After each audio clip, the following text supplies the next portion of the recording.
গভীর রাত, ঝড় তুফানে ঘর বাড়ি সব ভেঙে চুরমার করে নিয়ে যাচ্ছে। রাতের গভীর, মানুষ ভয়ে আচ্ছন্ন হয়ে আছে।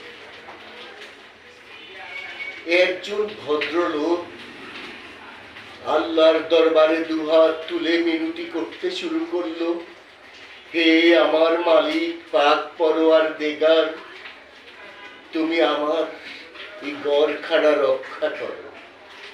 তুমি ছাড়া এই মুহূর্তে সাহায্য করার মতো আমার আর কোনো সাহায্যকারী নেই। আল্লাহ অতি দয়ালু, তিনি তো রহমান রহিম।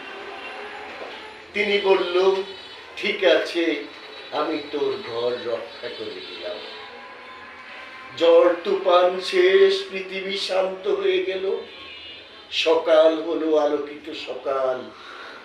হাজারো মানুষ একত্র হলো, আর শুধু জিজ্ঞেস করতেছিল যে এতগুলো ঘর বাড়ি সব ভেঙে চুরে শেষ হয়ে গেল, তোমার এই কাঠের ঘরখানা কিভাবে তুমি বাঁচিয়ে রাখলে?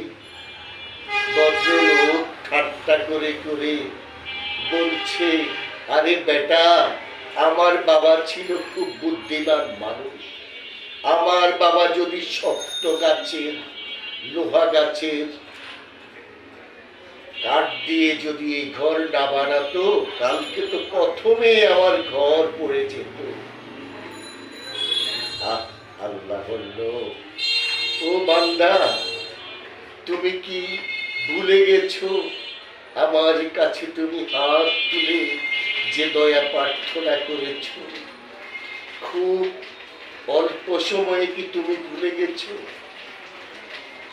আসলে হাজারো প্রশ্ন জাগে, আমরা কেন এত অশান্তি?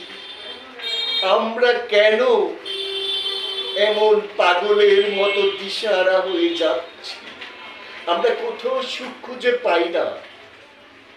একজন দাঁড়িয়ে বলল, হ্যাঁ, তুমি সুখে থাকতে চাও তো?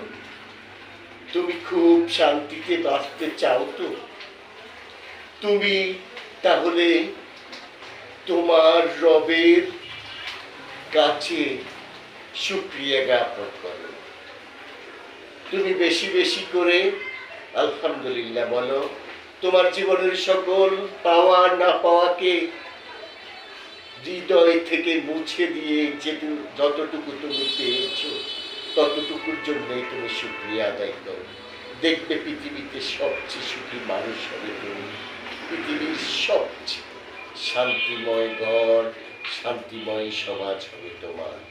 ধন্যবাদ সবাইকে।